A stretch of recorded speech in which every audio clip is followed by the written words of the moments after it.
Henri et Marc, on parle de 2025, on parle de quel mindset à avoir pour 2025, quel état d'esprit. Mais forcément, on ne peut pas ne pas traiter ce sujet d'actualité qui est tombé hier, la censure de Barnier, enfin du gouvernement de Michel Barnier.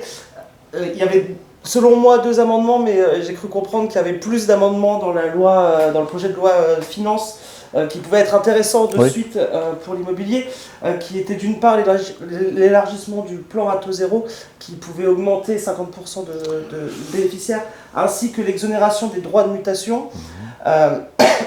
Qu'est-ce que vous en pensez de ce mouvement? Bon, 2 conséquences à ce qui s'est passé hier à 20h. Le renversement du gouvernement. On va en avoir un autre gouvernement, sauf que la loi de finances, elle doit être votée impérativement avant le 31 décembre. Le nouveau gouvernement n'aura pas le temps. Bon. Alors qu'est-ce qu'on va faire? On va reprendre la loi de finances de 2024, on va la recopier. C'est un exercice administratif. Donc le plan pour le logement, il y avait effectivement plusieurs bonnes mesures. Il y a celle que tu as citée, il y en avait d'autres. Disparaît. Et tout le travail fait par la ministre du Logement, qui est une très bonne ministre du Logement, par des députés ou des sénateurs, on a poussé en mêlée aussi du côté des professionnels. Tout ça, aujourd'hui, ça passe à la trappe. Alors, ça veut dire qu'il faudra qu'une loi de finances rectificative au début de 2025 réintroduise ces bonnes mesures, notamment le prêt à taux zéro, mais il y avait aussi une mesure fiscale exonérant de droits de mutation, de succession, de donation, lorsqu'on donnait de l'argent à des enfants ou des petits-enfants pour qu'ils achètent un logement locatif, par exemple. Tout cela, il va falloir le faire revenir au début de 2025 dans un texte spécifique. Et simplement, là où on attendait une entrée en vigueur au 1er janvier d'un certain nombre de bonnes mesures, ben, ça va être repoussé, par exemple, au 1er avril. Voilà. Bon. Donc, il n'y a pas de désespoir à mettre dans l'esprit de ceux qui nous écoutent, mais il y a un problème de mécanique, disons, et de retard. Deuxième sujet, c'est la confiance. Nous travaillons, qu'on soit à la tête d'un réseau de mandataires, de spécialistes de transactions, qu'on soit promoteur, nous travaillons sur de la confiance. Si un ménage n'a pas confiance dans l'avenir, il ne va pas s'endetter pour 20 ans, pour 25 ans, pour acheter un logement. Voilà, que ce soit pour l'habiter ou pour investir. C'est aussi simple que ça. Est-ce que la confiance en France aujourd'hui, lorsqu'on voit ce désordre politique, est là? Non. Donc je pense que notre premier travail, et on va en reparler ensuite, ça va être, nous, de restaurer la confiance. Parce que je ne sais pas ce qui va se passer dans la classe politique. Je crois que beaucoup n'ont plus envie d'ailleurs qu'on parle de politique. Et ça, c'est très embêtant, parce que la défiance politique, c'est pas bien dans un pays. Mais je pense qu'on va s'appuyer sur les professionnels, encore plus qu'avant, pour qu'ils montrent le chemin. Est-ce que ce sera bien d'acheter un logement, à quel prix, où, dans quelles conditions? Voilà, moi je pense qu'il y a une responsabilité qui passe des politiques vers les professionnels de l'immobilier. Je le dis très clairement. Marc, toi par rapport à la situation actuelle, avec l'annonce d'hier, qu'est-ce que tu penses de tout cela? J'en pense que c'est un peu dommage. Un peu dommage puisque finalement on avait des vents porteurs qui étaient en train d'arriver et qui étaient d'ailleurs assez violents ces derniers temps puisque nous on a eu une reprise fulgurante depuis septembre de cette année. Et ça se traduisait dans les chiffres puisqu'on voyait des conseillers heureux et des acheteurs qui se positionnaient de nouveau alors qu'avant ils étaient en zone de doute. On a eu des baisses de taux, il était prévu que les taux continuent à baisser, d'ailleurs ils devraient baisser encore la semaine prochaine de 0,25. On avait aussi la communication des médias qui était positive, pendant un certain temps on allumait la télé, on ouvrait les journaux, c'était une communication qui était pas rassurante pour l'acquéreur qui souhaitait se positionner, et Henri en a parlé, c'est hyper important la confiance dans le marché. Si l'acheteur n'a pas confiance dans l'évolution des prix de l'immobilier, il se met en position d'attente. Il se dit il vaut mieux que j'attende dans 6 mois pour acheter plutôt qu'acheter aujourd'hui. Et on avait une communication qui évoluait, et donc nous aussi, on évoluait aussi dans notre communication, dans notre manière d'appréhender le marché. Et puis il faut se dire aussi que les prix avaient baissé aussi un peu, donc ça redonnait un peu de pouvoir d'achat aux acquéreurs, pas tous, puisqu'il y a des zones qui n'ont pas subi le marché de la même manière. Et puis, on a des vents qui, malheureusement, sont un peu moins porteurs. C'est ce qui s'est passé hier en termes de politique. Et moi, ce que je dis toujours, vous savez, l'immobilier, on est habitué à ça, et Henri beaucoup plus que moi, puisqu'il a 35 ans d'expérience dans ce métier. On a ce qu'on appelle des cycles schumpeteriens, avec des périodes de hausse et des périodes un peu moins euphoriques. Et notre métier, à nous, c'est justement de gérer ces moments. C'est pas être trop euphorique quand tout va bien. D'ailleurs, c'est ce que je disais à mes conseillers. Quand vous passiez une annonce, il y avait 50 acquéreurs qui appelaient, alors que vous n'aviez même pas fait l'effort de négocier le bien. C'était quelque chose qui était complètement anormal. Et d'ailleurs, on était même capable parfois de vendre des biens immobiliers à des prix qui ne correspondaient pas à la réalité du marché. Parce qu'il y avait surabondance d'acquéreurs, parce qu'il y avait une faiblesse de taux, et on était dans un marché ultra euphorique, euphorisant après la période Covid.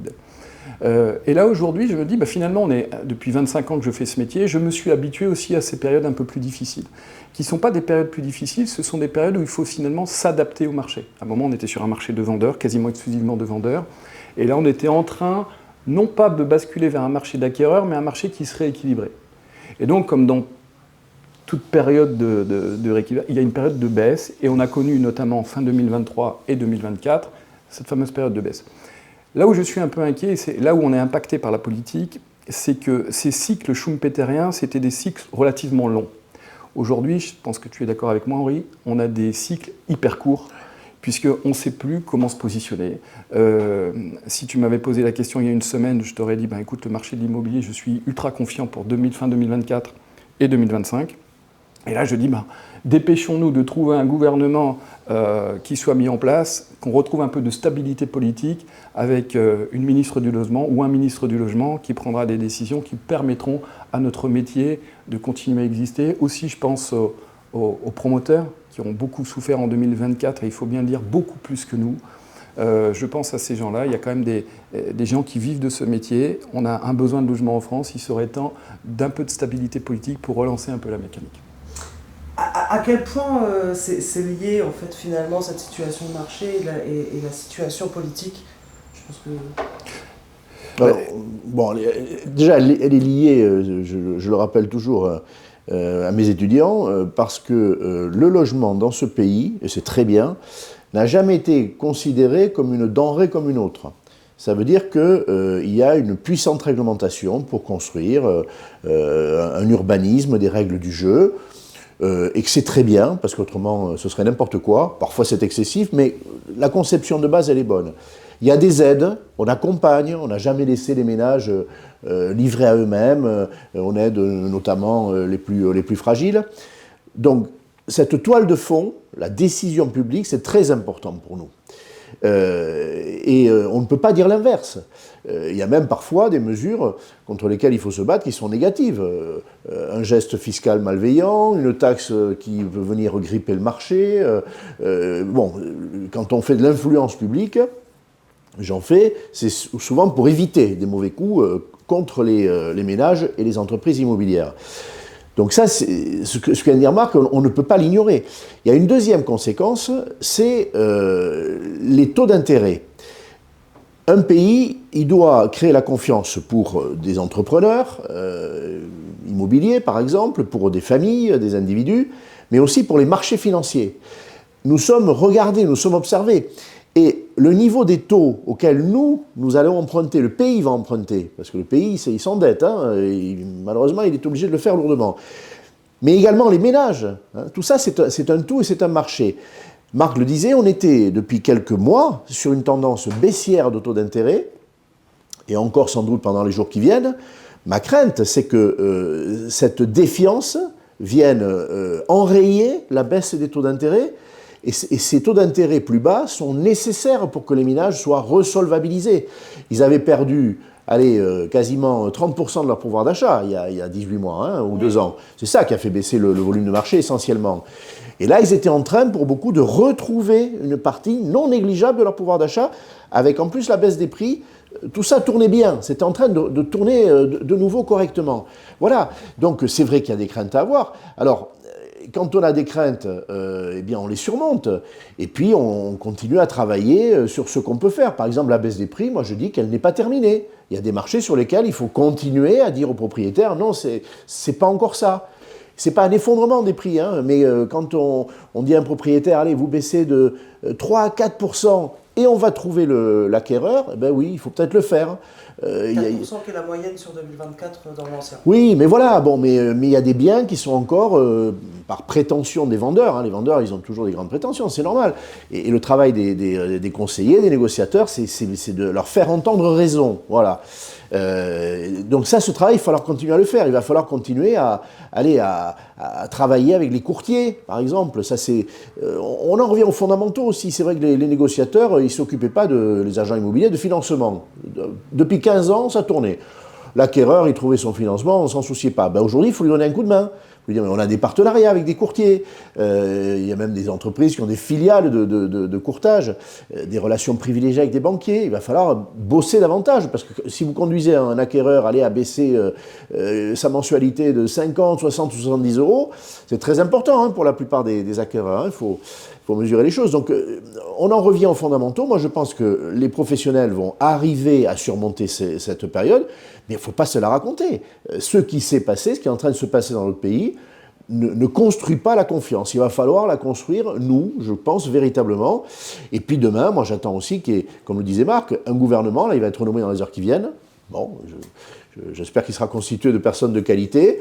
Est-ce que notre ministre du Logement, qui est une femme qui était appréciée de toute la filière, pourrait rester, peut-être, si elle est compatible avec le nouveau Premier ministre, c'est possible. Moi, je le souhaite.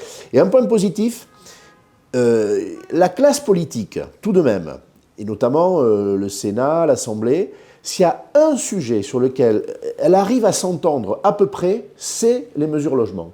Le prêt à taux zéro, par exemple, était validé par l'extrême gauche, la gauche modérée, l'extrême droite et le centre. Ce nouveau prêt à taux zéro, pour ça je dis qu'il va revenir.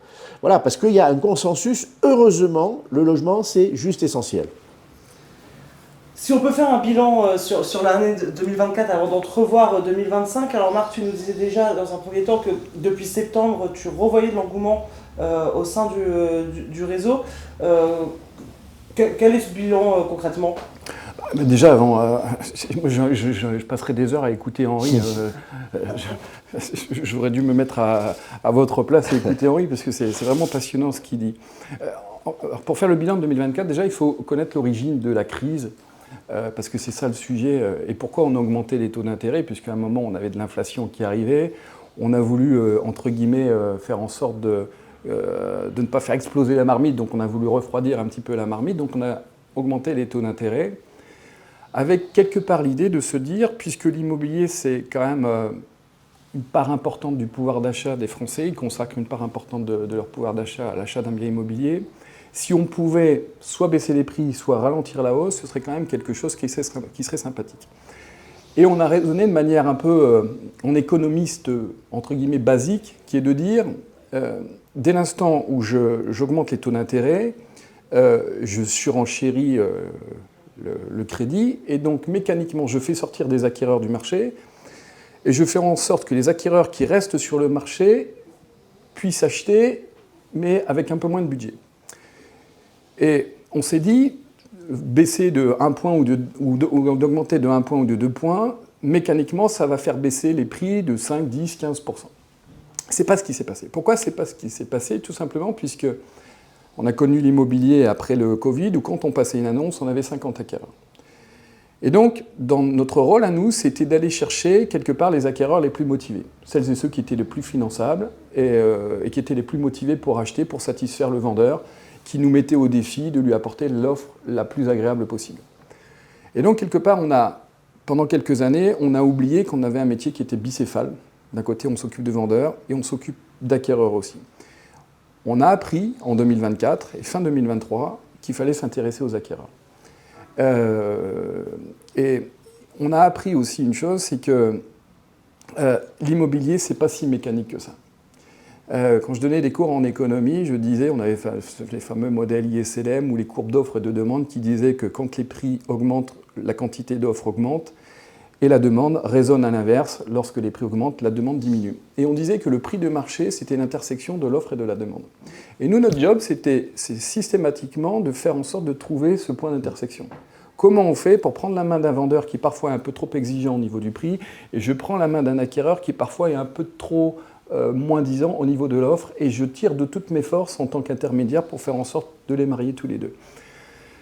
Et on s'est rendu compte ces derniers temps que finalement, il y a eu des baisses de prix, mais peut-être pas suffisamment pour être capable finalement de réinciter les acquéreurs à acheter. Et donc on a été capable quand même de vivre plus ou moins bien avec 800 000 transactions. Donc il a fallu qu'on s'adapte tout simplement au marché en 2023-2024. L'adaptation qu'on prévoyait pour 2025, c'est le marché risque de repartir fort. C'est ce qu'on prévoyait notamment avec la hausse des prix, enfin la hausse du nombre de transactions depuis septembre.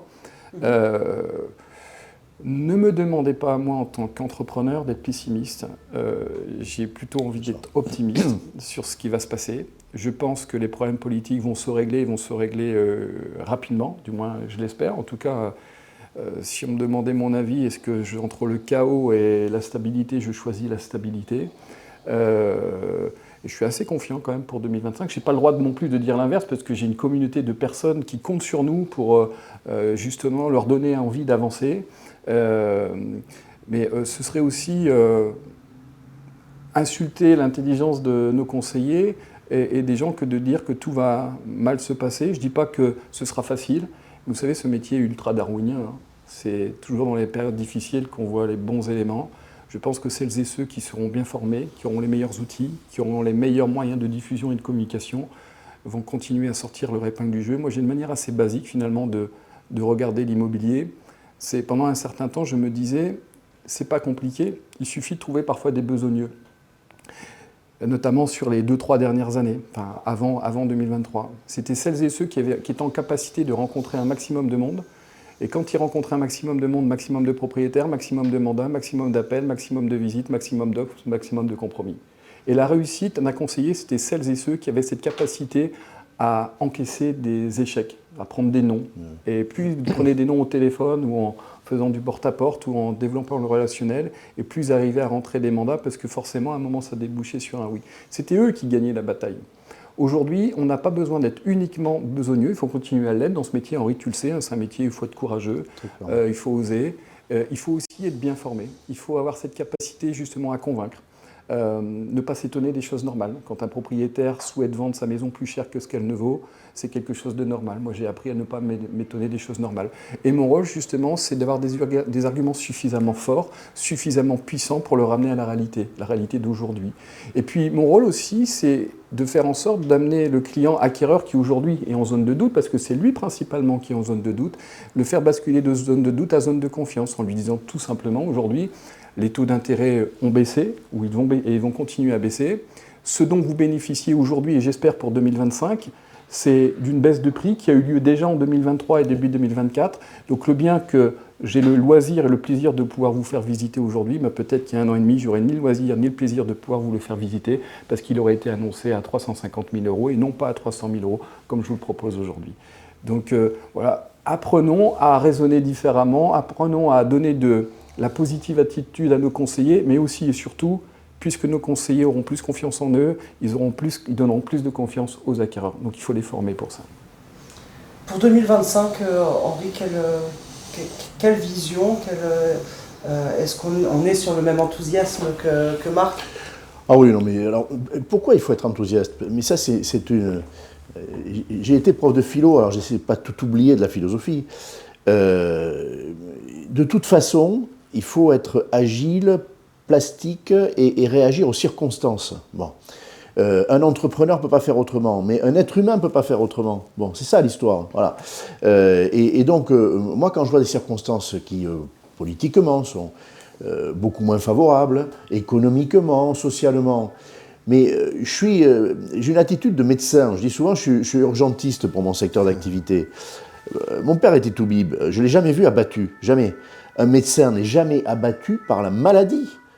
Il la surmonte, c'est un technicien supérieur, c'est un réparateur. Bon, et c'est ça notre travail, un négociateur, un gestionnaire à qui aujourd'hui on dit mais comment tu vas faire pour faire voter des travaux de transition énergétique dans l'immeuble d'en face pour 1,5 million à tes 25 copropriétaires. Il ne peut pas être abattu, il doit trouver la solution. Moi je ne supporte plus, alors je dis clairement, j'aime aller dans des conventions d'entreprises. On passe J'y des suis bons moments, convié. oui, hein. Non, mais j'y suis convié parfois. Je t'invite à le faire d'ailleurs. Mais je suis déjà allé chez toi. J'ai déjà été convié chez toi. C'est vrai. Pourquoi? Parce qu'il y a des bonnes vibrations. C'est pas on se raconte n'importe quoi. C'est on se dit la vérité. Souvent d'ailleurs quand on m'invite, c'est pour dire la vérité, parce qu'on sait que je la dis. Elle n'est pas très rose, bon. Mais pour la surmonter, et après j'ai quelques solutions aussi, je ne supporte pas des réunions professionnelles, j'en vis quelquefois, dans les organisations professionnelles, parfois on se met tous en rond et on pleure. Ça ne m'intéresse pas. N'attendons pas que les circonstances soient merveilleusement favorables. Ça marchera de moins en moins. Par exemple, est-ce qu'il faudra de moins en moins compter sur les pouvoirs publics? Oui, sur les aides publiques, mais je vous le dis. Je vous le dis, dans les 20 ans qui viennent, c'est une génération, hein, donc moi je le dis à mes étudiants, dans les 20 ans qui viennent, ne comptez pas sur de puissantes aides, je serais content qu'il y en ait au début de 2025, mais ne rêvons pas. Et donc oui, travaillons sur les prix, si on est promoteur, travaillons sur les coûts de production, il faut baisser les prix de sortie de logements neufs. Bon voilà, par exemple, eh bien on va bosser, modifier les process, utiliser d'autres matériaux, il y a beaucoup d'innovations dans ce pays. Donc je crois à ça, je crois aussi que, comme l'a dit Marc, on en revient aux fondamentaux, hein. On dit ça au rugby, de vous à moi. Pendant 15 ans, le marché a été, allez, facile. Bon, ça ne voulait pas dire qu'il ne fallait pas travailler, mais il y a des choses qui se faisaient plutôt bien. Aujourd'hui, travailler sur les datas, par exemple, c'est-à-dire savoir rappeler un client qu'on a servi il y a 4 ou 5 ans. On ne se demandait pas si entre-temps il n'avait pas eu un enfant qui motivait un autre achat. Cette matière première, on l'a négligée, mais on ne va pas la négliger aujourd'hui. Bon, il faut aller chercher des mandats. Des acquéreurs, il faut aller les chercher. On me parlait d'ingénierie financière, les accompagner, leur donner un coup de main. Voilà, tout ça, la transparence, les diagnostics aujourd'hui, c'est de nature à rassurer. On dit, oh, mais c'est que des emmerdements. Ce n'est pas des emmerdements. Désormais, on achète un logement, on sait vraiment ce que c'est. Et sa consommation énergétique, et la manière dont il est fabriqué, dont l'immeuble est conçu. Moi, je trouve ça formidable. Donc, ces fondamentaux, on s'en est éloigné. Je ne vais pas vous dire, à la tête d'une école, que ce ne sont pas des métiers. Marc le dit, c'est des compétences. Et ceux qui réussissent le mieux, moi ça me frappe quand je vais dans une convention, vous mettez souvent en avant les Top Guns, ceux qui ont des très beaux chiffres d'affaires. Et on leur demande pourquoi. Et alors on attend un truc miraculeux. Et en fait, ils racontent, moi je suis très attentif à ça. D'ailleurs, ils sont très embêtés parce que ce n'est pas des grands orateurs, ce n'est pas leur truc. Mais on dit, alors comment tu fais? Alors, ils expliquent qu'ils se lèvent tôt, en général, qui commence à travailler dans son quartier, il va au café de proximité, là il écoute, il entend, il parle avec les gens, il bosse, après il retourne voir, il visite, il fait des visites. On travaille, effectivement, et puis l'innovation. Et les entreprises en apportent. Si on est dans un grand réseau, évidemment, on y est pour ça. Même si on est un indépendant, il faut aller traîner au salon Rent. Il y a des outils qui permettent ça. Des startups qui vous aident. Si on est gestionnaire, allez trouver justement des assistants à maîtrise d'ouvrage pour identifier les bons travaux, trouver les aides disponibles. Il y a aujourd'hui un écosystème de compétences extrêmement riche. Et je dis volontiers que moi, ça m'intéresse plus de voir des métiers qui sont une vraie somme de compétences, qui ne sont pas faciles, avec des barrières à l'entrée. On ne se dit pas, moi j'y vais, c'est facile. Ce n'est pas intéressant. Les métiers faciles n'intéressent pas. Voilà, je vous le dis. Les métiers où l'argent est facile, les métiers où on peut gagner de l'argent en se défonçant, ça c'est intéressant. Voilà. Et donc, on va plutôt vers cette période-là. Moi, je ne vais pas vers ces perspectives de manière sombre. J'y vais avec enthousiasme. D'ailleurs, vous l'entendez, je ne suis pas inquiet. Alors, est-ce qu'il y aura des exclus de ce grand mouvement? Ben oui. Ceux qui ne voient pas les choses comme ça, ça ne le fera pas. Voilà, tout simplement, il va falloir déployer beaucoup de trésors d'énergie, d'innovation. Oui, mais oui, bien sûr, bien sûr. Alors, vous deux, vous parlez beaucoup des acquéreurs et je pense que si on a bien compris la situation qui était avec une focalisation vendeur et depuis 1 an et demi, une stabilisation où finalement les acquéreurs reviennent au cœur du sujet pour les professionnels de l'immobilier. Quels seraient les axes? Alors Marc, tu as pu en donner un déjà, une petite technique pour réussir à pousser finalement les acquéreurs à comprendre qu'il ne faut pas forcément être attentiste dans cette situation. Mais quels seraient certains axes, quelques petits conseils que vous pourriez donner là, à l'heure actuelle aux conseillers et à gens qui nous écoutent? Moi, encore une fois, j'écoute Henri tellement de passion. que du coup, il me donne d'autres idées sur Tant mieux sur ce que ça va quelque chose. Mais tout à l'heure, Henri parlait de confiance, confiance du conseiller. Parce que ce qui est hyper destructeur pour un conseiller, ce sont les a priori. Ce que j'ai vécu précédemment a une incidence sur ce que je vais faire plus tard. C'est ça. Je vais donner un exemple. Et aussi, on a un autre sujet, c'est la gestion du temps. On a tous 168 heures par semaine, 7 fois 24. Et notre métier, c'est comment je fais pour gérer au mieux ce temps. Et pendant un certain temps, comme on recevait beaucoup trop d'appels d'acquéreurs, on avait une tendance à vulgariser l'acquéreur, à ne pas sacraliser l'acquéreur. C'est toujours sacré pour un acquéreur de faire l'effort d'acheter son premier bien immobilier ou de changer de bien immobilier. Ça peut devenir banal pour un conseiller en immobilier de recevoir un appel téléphonique d'un acquéreur qui explique ce qu'il souhaite. Et donc, puisque tu me poses la question de savoir ce que l'on a en tête, Henri parlait des fondamentaux, mais c'est tellement important les fondamentaux. Et dès l'instant où finalement on s'éloigne de nos fondamentaux, on finit par le payer à un moment. Je vais vous donner un exemple pour vous dire qu'on essaie d'être les meilleurs possibles, en tout cas on donne le meilleur de nous-mêmes, mais il m'est arrivé de recevoir un coup de téléphone de conseiller qui était chez nous et qui faisait partie des top conseillers du réseau. Et il m'appelle un vendredi soir ou un samedi matin, je ne me souviens plus, il me dit « Est-ce que tu peux diffuser mon bien rapidement ?» Sous-entendu, est-ce que tu peux passer un petit coup de téléphone au siège pour accélérer le process de diffusion? Parce que ça prend 1 heure ou 2 chez nous, mais il est possible qu'un vendredi soir, ce soit diffusé que le lendemain matin. Et je lui dis, mais pourquoi? Il dit, parce que malheureusement, je n'ai pas réussi à avoir l'exclusivité, donc ça n'est qu'un mandat simple, et j'ai peur d'être doublé par la concurrence. Et je me suis dit, c'est quand même incroyable.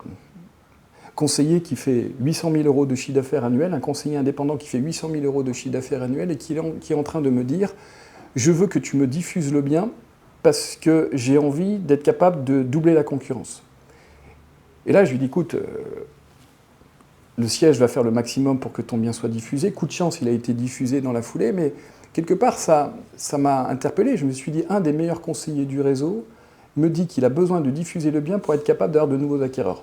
Sauf que, quand je regarde la masse d'acquéreurs que l'on a en fichier, c'est probablement des centaines, voire des milliers d'acquéreurs par conseiller aujourd'hui, avec tous les outils des diffusions, parce qu'on diffuse sur des centaines de sites. Chaque conseiller a des centaines, voire des milliers d'acquéreurs en fichier.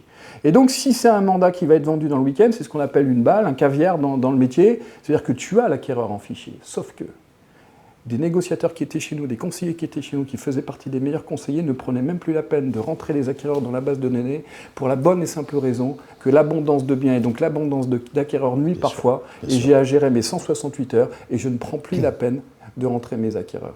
Et donc je deviens un one-shotiste de l'immobilier. Je prends un acquéreur, je fais une visite, ça ne matche pas, je passe au suivant. Et donc, je ne fais pas ce métier de relance des acquéreurs. Ouais. Donc, ce que nous apprend 2024, c'est que le métier est un métier bicéphale et c'est un métier complet. Et donc, il faut s'occuper de nos acquéreurs, il faut les rappeler, il faut les rentrer dans la base de données, il faut les faire évoluer dans leur manière de penser. L'acquéreur qui souhaite uniquement du centre-ville parce qu'il ne veut pas acheter à l'extérieur du centre-ville parce qu'ils n'ont qu'un moyen de locomotion, eh bien peut-être qu'on peut le faire évoluer dans sa manière de penser en disant peut-être que cette maison existe, mais à l'extérieur du centre-ville.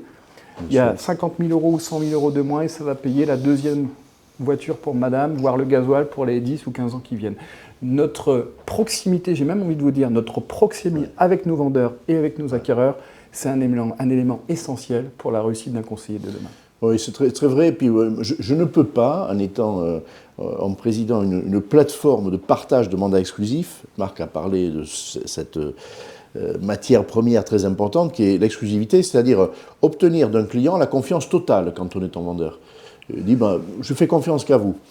Je ne peux pas ne pas parler de ça. Le mandat exclusif ne peut fonctionner que si on dit au client, vous ne perdez pas de chance avec moi, en ne faisant confiance qu'en moi, parce que je partage ce mandat. Je suis dans un dispositif de partage.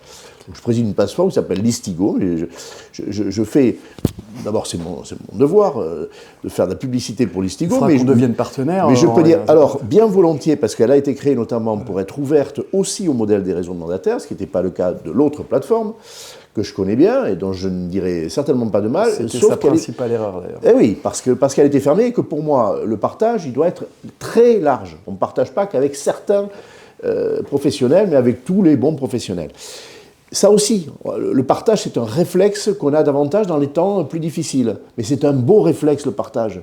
La confraternité, derrière ça, il n'y a que des bonnes choses à en tirer. Est-ce qu'il vaut mieux ne pas faire une vente, parce qu'on ne va pas avoir l'acquéreur, qu'on ne va pas savoir aller le chercher, ou faire une vente avec une partie des honoraires, parce qu'il va falloir partager?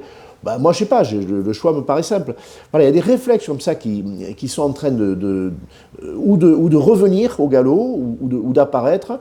Et je pense qu'on est en train de faire une génération, moi je vais aller jusque-là, dans tous les métiers, on parle beaucoup de transactions aujourd'hui, c'est normal avec Marc, mais je pense pareil pour la gestion, une génération de gens très bien dans l'immobilier, qui n'auront pas le sens de la facilité, mais le sens du métier, pas de l'effort. Hein, ça ne va pas être sexy si je parle de ça, mais le sens du métier. Je fais un métier.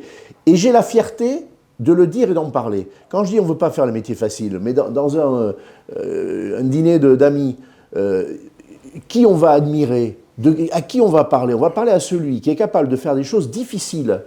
Et notamment, très vite, la conversation, elle vient autour d'un négociateur. Parce qu'on n'est pas capable de faire ça et qu'on cherche un logement, parce que l'enfant va naître, un étudiant va devoir se loger. S'il y a un médecin, je parlais de mon atavis, s'il y a un médecin à une table d'amis, mais bien sûr, très vite, on va lui demander un conseil, parce qu'il fait des choses qu'on ne sait pas faire. Bon.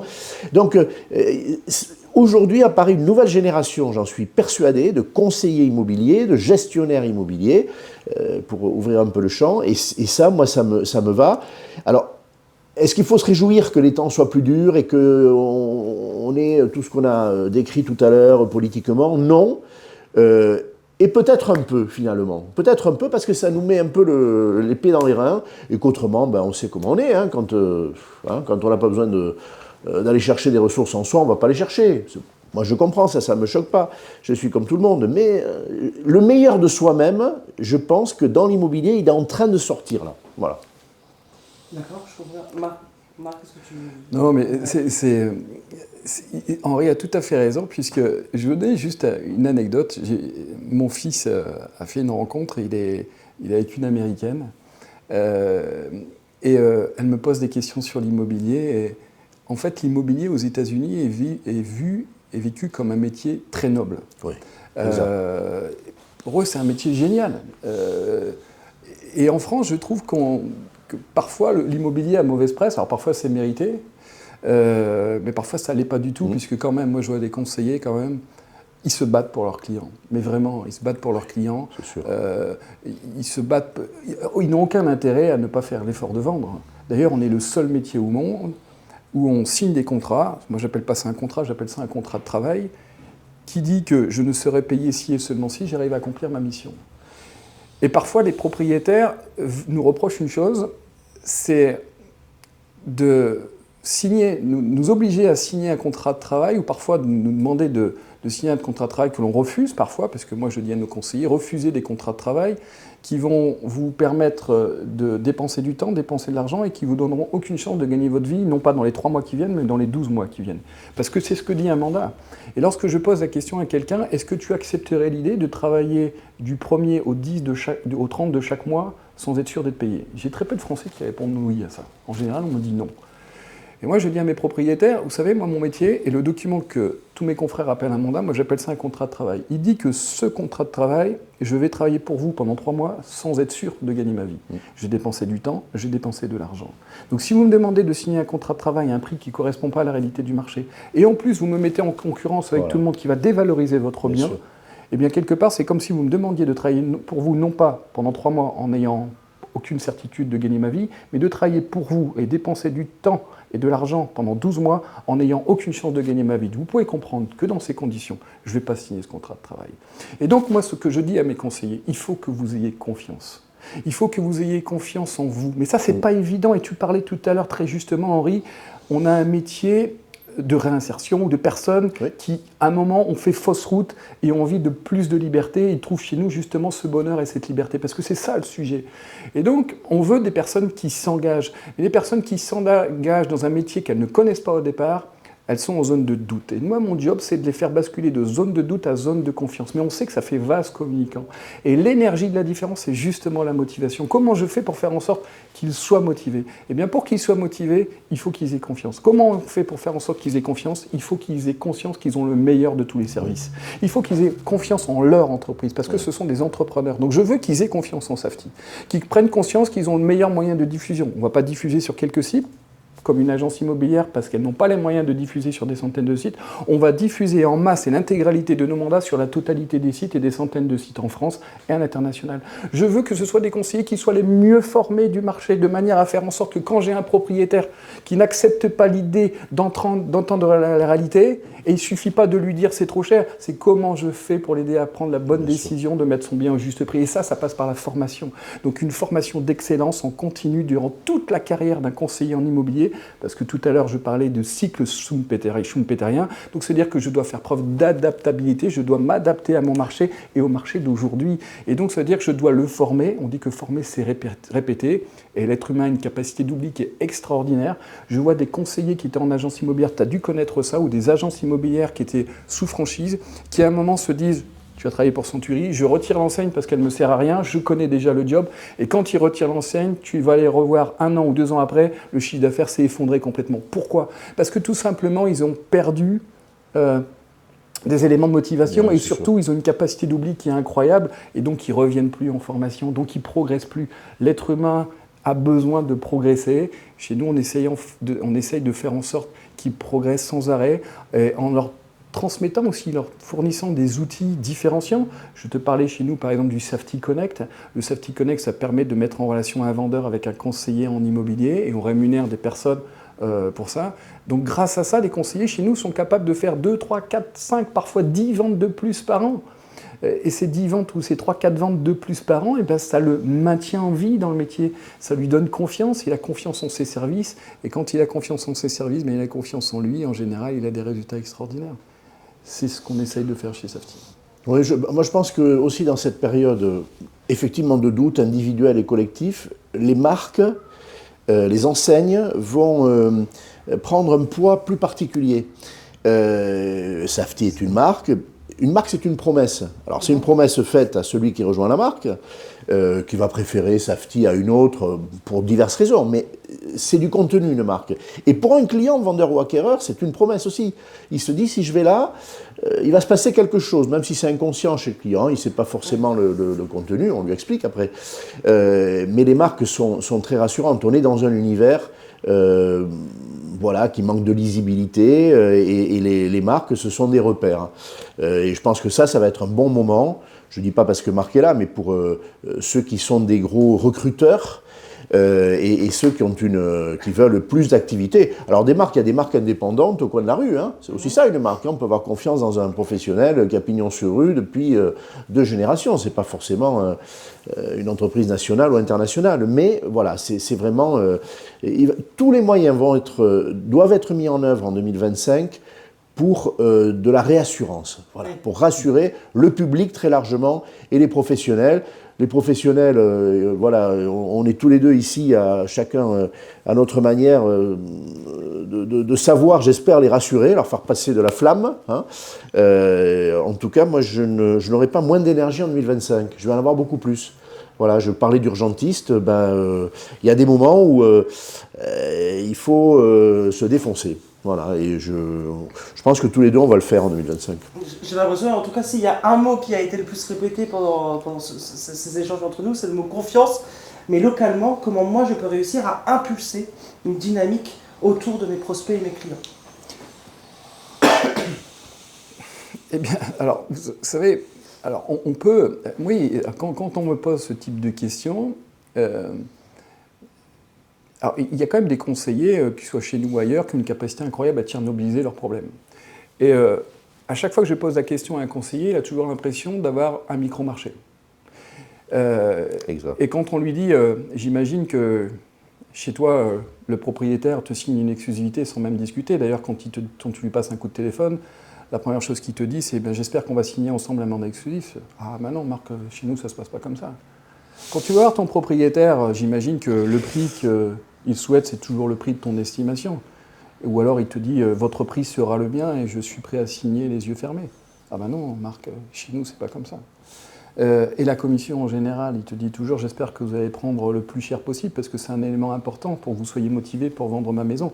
Donc les autres vous proposent 10 000 euros, moi je suis prêt à doubler la commission pour que vous soyez motivé à vendre ma maison. J'imagine que quand il y a un acquéreur qui vous appelle, il a le chéquier entre les dents, il ne veut pas négocier, il est prêt à acheter au prix. Ah ben non, chez Marc, ça ne se passe pas comme ça chez nous. Donc en fin de compte, on s'aperçoit d'une chose, c'est que quand je décris ce marché, tout le monde a l'impression de vivre ça. Ouais. Donc au niveau local, tout le monde a un peu son micro-marché. Et la question que je me pose toujours, c'est comment se fait-il, dans un réseau comme le nôtre, de 6 000 personnes en France, comment se fait-il que parfois des personnes ont la même enseigne, les mêmes outils, les mêmes services, la même communication, les mêmes capacités de développement, les mêmes formations. Comment se fait-il que j'en ai un qui fait 800 000 euros et j'en ai un à côté qui a du mal à faire 10 000 euros? Eh bien, ça veut dire une chose, ça veut dire que ma capacité à être... Alors, je dis toujours, vous voulez être un bon conseiller en immobilier, il faut qu'on ait envie de partir en vacances avec vous. Vous voulez être un bon développeur, un bon manager, il faut qu'on ait envie de partir en vacances avec vous. Et donc, ça, c'est hyper important. Il y a des personnes qui font ce métier. D'ailleurs, c'est un petit peu... je pense qu'Henri sera d'accord avec moi. L'erreur des agences immobilières vitrées, dont j'ai fait partie, et loin de moi de l'idée de casser des vitrines pour les balafrés, j'ai fait partie de ces agents immobiliers, mais je pense qu'elles ont commis une erreur pendant plusieurs années, c'est qu'elles ont pensé que le fait d'avoir une agence immobilière, c'était suffisant pour attirer le client. Alors, on va dire la même chose. J'ai ma phrase à moi. Je leur dis à ceux qui sont dans la profession, on va dire, plus traditionnelle, pour lesquels je n'ai qu'estime, lorsqu'ils sont bons. Pareil pour les mandataires. Je respecte les bons. C'est l'agence à tuer l'agent. Oui. C'est-à-dire qu'effectivement, il ne faut pas se sentir, au mauvais sens du terme, notable ou protégé. Bon sens, oui. Un notable, un négociateur de chez Safety, c'est un notable localement, il est identifié, il connaît tout, etc. Ou un agent immobilier, c'est pareil. Mais celui qui ne fait pas, qui ne se lève pas, voilà, de son fauteuil pour saluer le client, moi j'ai connu ça. J'ai connu ça, mais on va encore le connaître, hein, je vous le dis. Hein. Beaucoup dans une grande ville comme celle-ci, d'ailleurs. Il ne fait pas le métier. Et il doit mesurer qu'une agence, c'est un outil de travail merveilleux quand on en a. Et si on n'a pas d'agence, on fait en sorte qu'il y ait des relations très fortes avec des clients, on va les chercher, peu importe la méthode. Mais oui, l'agence a pu tuer l'agence, c'est la vérité. C'est la vérité. En fin de compte, quand on regarde Safety, ou un conseiller indépendant, il n'a pas le choix que d'aller sur le marché. Il n'a pas le choix. Je ne sais plus qui disait, physiquement, il incarne le service. Alors que l'agence immobilière, c'est elle qui incarne le service. Oui. Le conseiller indépendant, lui, est obligé de sortir de chez lui pour incarner le service. Et donc, le métier de conseiller indépendant à domicile, je pense qu'on devrait retirer à domicile parce que certains peuvent penser qu'à domicile, c'est-à-dire que je passe du temps chez moi du matin au soir. Non, est-ce que je vais au contact du client, est-ce que je me fais connaître et reconnaître sur mon secteur. La proximité, voire même la proximité est essentielle pour réussir et ce sera encore plus vrai. Et un point important, et le propos de Marc m'y fait penser, je ne vous ai pas caché que quand je suis invité, j'y vais volontiers dans les conventions d'enseignes comme la sienne. Promis, on te mettra... C'est dommage parce qu'elle vient de passer, celle de Safety vient de passer. La prochaine. Mais sérieusement, non, mais j'y prends beaucoup de plaisir. J'y prends beaucoup de plaisir et je sais que tu es sérieux aussi. Mais j'ai été invité par ton enseigne, je tiens à le dire. Très clairement, on met en avant l'exemplarité. C'est normal ça. Bon, ceux qui font des belles choses. Bon. Pas que le chiffre d'affaires d'ailleurs, ceux qui rentrent le plus de mandats, il y a plusieurs critères. Bon. Les grandes enseignes de franchise font pareil. Hein. C'est une chose tout à fait normale. Mais ce qui est frappant, c'est qu'on se dit, mais celui qui fait le plus de chiffre d'affaires, c'est forcément sur un marché porteur. Alors ça va être un marché avec des prix très élevés, c'est Paris, c'est Nice, c'est Biarritz. Et on découvre que les plus gros performeurs, ils sont à Limoges. Attention, je n'ai pas de mépris pour Limoges, mais ce n'est pas le marché le plus porteur, on se comprend. Qui peuvent être à Saint-Étienne. Des villes, on sait, c'est pas facile, tout le monde n'a pas envie d'aller acheter là-bas, bon, même si ça va mieux pour beaucoup de ces villes-là. Ou même dans des petites communes de 3 000, 5 000 habitants, des chefs-lieux de canton.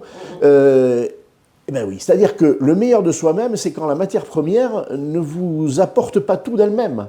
Et il faut aller chercher le client, et il faut faire du farming, il faut ratisser large, et que c'est très tentant sur des marchés porteurs de dire, bon, bah, il va me porter, la vague va me porter. Les meilleurs surfeurs, voilà, je suis bâillonné, alors j'ai le goût du surf, je suis incapable de surfer, mais je suis admiratif des surfeurs, ben, ils prennent toutes les vagues. Toutes les vagues. La grosse vague, déjà, il faut savoir tenir sur la crête, mais c'est pas tous les jours. Donc, celui qui surfe tous les jours, il va prendre toutes les vagues. Le bon négociateur, il prend toutes les vagues. Le bon gestionnaire, il sait gérer tous les biens avec des clients fortunés, moins fortunés, que ce soit dans Paris, que ce soit dans une ville de moindre attractivité. Ça, c'est très important. Les meilleurs, c'est dans des conditions plus difficiles qui déploient leur talent. On voit ça chez les sportifs de haut niveau aussi. Hein. C'est pas forcément celui qui a été le mieux servi par la nature, qui est le plus costaud, etc., qui fait les meilleures performances. C'est celui qui va aller chercher en lui les solutions. Ouais, tu as raison, et d'ailleurs, quand on regarde, et tu as l'habitude de ça parce que tu as fréquenté beaucoup de réseaux, et tu en parlais tout à l'heure d'ailleurs, quand on parle des top performers, d'ailleurs en général, quand ils montent sur les podiums, on s'attend à ce qu'ils fassent l'apologie du réseau. Vous êtes les plus... C'est grâce à vous si j'ai réussi, c'est grâce à... Et en l'occurrence, c'est pas ce qu'ils disent. Et quand tu leur poses des questions, parce que tu leur donnes le micro, parce que tu veux qu'ils montrent l'exemple. Nous, on dit ce qu'il faut faire, mais ce qu'ils font, les conseillers, ça crie toujours plus fort que ce qu'on leur dit. Oui. Et donc, dès l'instant où on a un exemple parlant, eh bien, on veut qu'ils transmettent l'information aux autres, puisque on est toujours impacté. Toujours, il y a des aigles et des canards dans ce métier, et les aigles, c'est celles et ceux qui volent avec les aigles. Les canards, c'est celles et ceux qui critiquent tout le temps. Et pourtant, ils font rien pour réussir. Et quand tu poses la question justement aux top performers, ils te disent jamais c'est grâce à ceci. Non, mais pourtant j'applique pas les méthodes tout à fait. Et tu leur poses des questions, mais est-ce que tu prospectes régulièrement? Ah bah oui, quand même, c'est minimum, c'est le b.a.-ba. Est-ce que tu utilises par exemple le book vendor? Chez nous, un élément différenciant, puisqu'on est un métier, il faut rendre tangible, intangible, puisqu'on est sur un métier de service. Ah bah oui, quand même, c'est un minimum. Est-ce que tu traites tes objections? Est-ce que tu rappelles tes clients? Bah oui, quand même, c'est un minimum. Est-ce que tu fais des comptes rendus de visite? Est-ce que tu négocies les prix? Bah oui, quand même, c'est un minimum. Et donc, en fin de compte, tu te dis, mais ils font tout pour réussir. Et pour autant, quand on leur donne le micro, ils ont le sentiment de ne pas tout faire pour réussir, de ne pas utiliser. Et donc, ça veut dire qu'ils ont une certaine forme de lucidité sur leur propre état. Et donc, la lucidité qu'ils ont, c'est le top performer, ils savent ce qu'il faut faire exactement parce qu'ils connaissent les fondamentaux et les détails à maîtriser derrière chacun de ces fondamentaux. Ils n'appliquent pas tout, mais ils appliquent déjà une grosse partie. Et c'est pour ça qu'ils sont au top, ils sont toujours dans le progrès. Ils sont toujours dans le progrès, comment je fais pour aller chercher l'excellence. Mais ils ont une certaine forme d'humilité parce qu'ils se remettent toujours en question. Je suis lucide sur mon propre état et je regarde ce que je peux faire pour m'améliorer. Alors qu'on a d'autres conseillers, et parfois des agents immobiliers aussi, qui se remettent en question sur rien du tout et qui s'étonnent des choses normales. Oui. Je ne performe pas, c'est parce que c'est le marché. Moi je dis toujours, celui qui est habile à trouver des excuses, en général, il est habile à rien d'autre. Très beau, très beau. J'ai vu là, alors si vous voulez bien, on va juste passer à la réponse inversée. Ce petit moment, comme je vous ai expliqué, du coup, j'ai repris l'idée. Faut pas se planter, Henri, là. Faut pas... Il y a 5 questions. Il y a 5 questions. Donc vous l'aurez compris, hein, je vous pose une question et il faut me répondre l'inverse de ce que vous pensez réellement. On va essayer.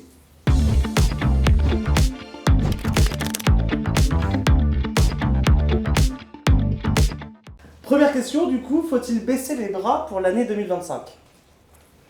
Enfin, moi, je pense que 2025 va être assassine. Je ne vois pas comment on peut s'en sortir.